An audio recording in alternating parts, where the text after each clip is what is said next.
Bonjour à tous et bienvenue dans un Parole d'expert consacré au crédit. Et pour en parler, nous recevons Franck Ferrari, conseiller en gestion de patrimoine du cabinet Alliance Patrimoine. Franck, bonjour. Bonjour Philippe. Franck, jamais les taux d'intérêt n'ont été aussi bas. Qu'est-ce qu'on doit faire? Est-ce que ça fait peur? Est-ce qu'on doit en profiter? Alors, dans la mesure du possible, lorsqu'on a besoin d'avoir recours au crédit, évidemment, c'est une opportunité. On a des taux exceptionnellement bas, effectivement, ça n'a jamais existé. On peut refaire tout l'historique des crédits, des financements. Et puis aussi des possibilités de faire des emprunts sur des taux beaucoup plus longs, donc ce qui permet de réduire les échéances mensuelles et donc d'avoir une capacité d'épargne ou de financement plus importante. Ceci dit, attention, on n'a pas tous les mêmes possibilités. Les banques, malgré ce que l'on voit partout, malgré les taux bas, ne prêtent pas à tout le monde et sont beaucoup plus sélectives sur les profils. Et donc c'est vrai qu'on a beaucoup de clients déçus qui nous disent « mais je ne comprends pas, mon voisin a eu tel taux sur telle durée ». Oui, mais il avait peut-être d'autres avoirs ou d'autres arguments à présenter à sa banque. Bon, il ne faut pas rêver, donc les banques sont devenues très sélectives sur les profils clients. Et ça explique peut-être pourquoi on n'assiste pas à une ruée vers l'immobilier.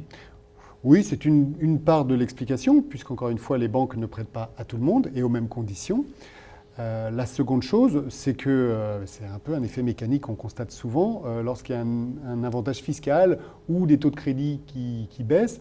Mais effectivement, les vendeurs, eux, se disent à pouvoir d'achat égal, je peux leur vendre quelque chose de plus cher ou ils auront d'autres possibilités. Donc les prix de l'immobilier ne baissent pas forcément. Et donc on constate que des biens ne se vendent pas et il faut attendre 6, 7, 8 mois, là où habituellement il faut attendre 3 mois pour vendre un bien immobilier. Parce qu'il faut attendre que le vendeur devienne plus raisonnable. Mais ce qui explique le fait qu'on n'ait pas forcément une ruée sur l'immobilier malgré les taux de financement bas. Mais alors, hors de l'immobilier, Franck, on peut emprunter à taux très bas pour aller investir cet argent sur des rendements supérieurs, non? Oui, bien sûr. Les taux bas dans le financement, ça concerne également les taux bas dans l'épargne. Ça, c'est une première chose.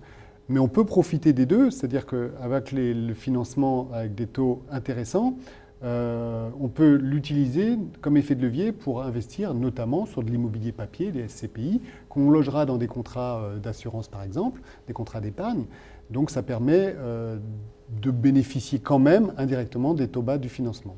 Alors on voit que les taux bas ont des effets aussi plutôt négatifs, là du coup, pour un investisseur qui serait plutôt du côté obligataire ou qui aurait des fonds en euros. Et là, il est obligé d'agir, quoi. Oui, alors certains ne le font pas, c'est leur choix. Mais effectivement, il existe tout un tas de solutions qui permettent de dynamiser un peu son épargne, et notamment les fonds euros ou l'épargne obligataire notamment, ou les SICAV monétaires qui rapportent quasiment rien aujourd'hui, et ça ne va pas aller en s'améliorant. Alors qu'est-ce qu'ils peuvent faire? Alors ils peuvent effectivement dynamiser leur épargne sur des unités de compte, avec accepter une part de risque, mais qui finalement est relative dans beaucoup de cas. Ou alors mettre son épargne en gestion sous mandat, qui permettra de laisser faire des professionnels et de dynamiser encore une fois la rentabilité de son épargne. La solution de l'épargne salariale ou de l'épargne retraite qui offre des opportunités intéressantes. Des SCPI, on l'a parlé tout à l'heure, des SCPI absolument. Et donc voilà tout un tas de possibilités qui s'offrent pour dynamiser son épargne et diversifier. Eh bien Franck, merci. Merci.